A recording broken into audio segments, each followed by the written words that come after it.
Welcome back to FNM TV. We are continuing with Game 2 of FNM TV's match from the 24th. Myself versus Charlie. I am Patrick Holland, your host, flying solo for these last 2 weeks while JT gets some stuff squared away with prior engagements. I'm going to see if I can line up some guest stars to come in, bounce some stuff off. I know Suka's would be happy to come in and record with me again, see if we can get him to come on in. I'm kind of filling in this time between my busy schedules as well, so I apologize if it's not up to snuff, but I promise you we'll be bringing great quality back when we can get a good schedule of guests to come in here from our local scene. So Charlie will end up swinging with that Vault Scourge. Vault Scourge will put us both squared away again at 19. I'll go down one, he'll go up one from 18. That's what I like about Vault Scourge. One hit and he pretty much evens out the life totals. And it's funny, when New Phyrexia was spoiled, a lot of people were saying that Vault Scourge wasn't a good card. It's an amazing card in my opinion. Being able to dodge Doomblade and go for the throat when when black is a prevalent color as it is in Magic, in either splashes or just mono black control. Mono black control hasn't really done too much at this point. However, it's worth noting that with Innistrad coming up, it can be a real force. A lot of people excited about Smallpox. I'm not entirely sold on it. I think it needs too many cards to be printed to actually get the advantage out of it that you want. It's good land control, but we'll see. Right now I'm not sold on it. I think black and M12 got the shaft hard. I think it's the 5th strongest color. Dead last place. So I'll pay 3, bring out a Tumble Magnet. That Vault Scourge is going to be able to get to do work unless he starts making that a threat, because at this point I'm not intimidated by it.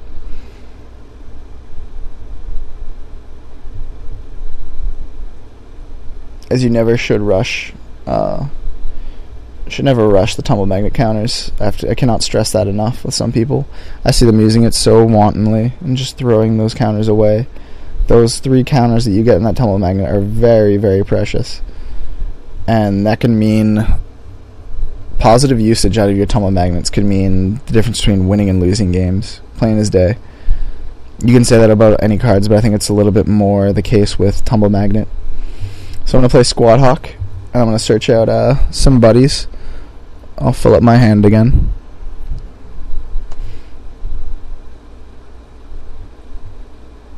So, play my land for turn tapped, that Colonnade. Won me game 1 over there.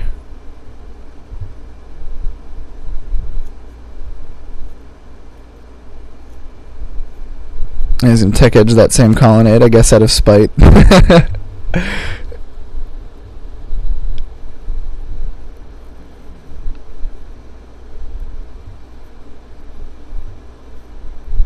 It's interesting to see how I was talking about Phyrexia Mana in one of the older videos over here. Oh, no trade. He's going to Apostle's Blessing.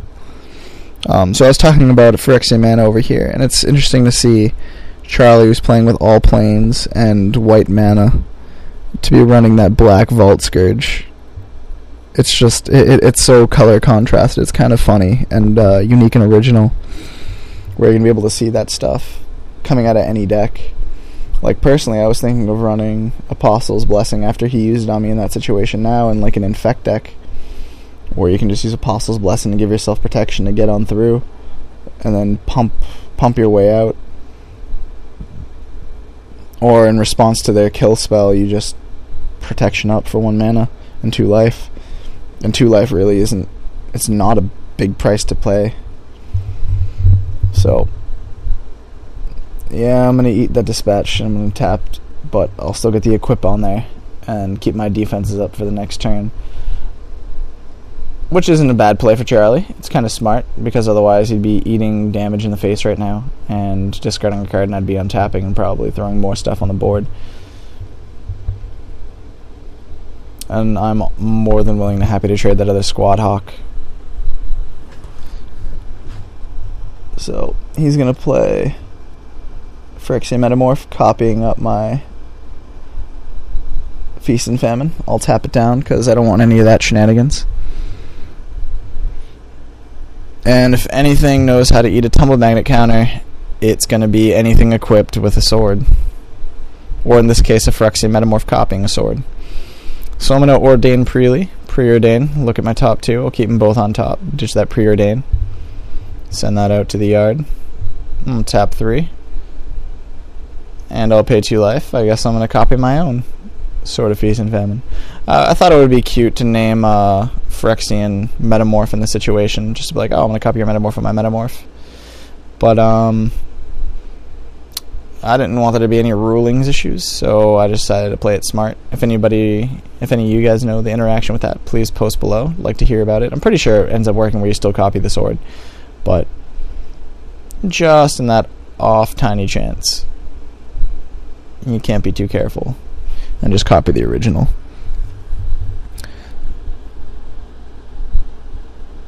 So I'll let Charlie untap. He'll have taken 6 damage that turn, discarded 2 cards, discarded a Dispatch and a Metamorph, it looks like. Nope, it was a Dispatch and something else. The Metamorph went to the graveyard via Divine. And Charlie's not sitting in a good position right now, especially with that Tectonic Edge slowing down his Emeria. Tumble Magnet, tap. Even though I really don't have to. I'm just playing stupid funny right now, because me and Charlie's a really cool guy. Regardless of whoever wins and loses. You know, people can get upset, oh, I lost, oh, I won, whatever. He's a very jovial guy, he's a very nice guy. I don't think I've ever seen Charlie, like, upset. I've seen him serious, but never upset. He's a really good guy. Glad he's in our FNM circle. He ends up traveling some distance to come down, too. Charlie's actually from Nashua. Plays over at the Harrisons up in Nashua, New Hampshire. So, I'll end up playing a Batterskull hardcast.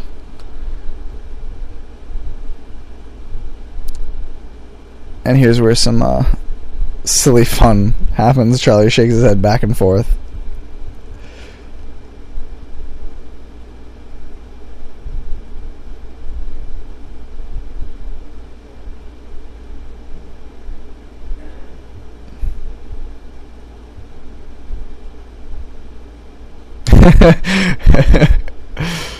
I'm feeling pretty good at this point, but he's going to swing in with that Vault Scourge. I'll take the 1. That's no problem. Charles going to paying 2 mana over here. I bring in Phyrexian Revoke.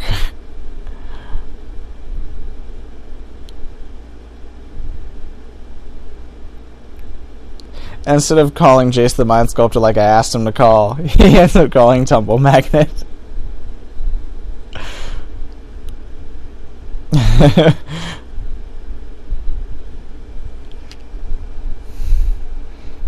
So I'll top deck the Mirrodin Crusader, and that'll be game from me and Charlie. So I'll end up winning 2-0 with Caw-Blade in the last week that it's able to be played. If you guys are in Massachusetts, please come stop down Harrison's Comics and Collectibles. We'd love to see you there. Might be able to get you on camera. Come say hi. I'm Patrick Holland.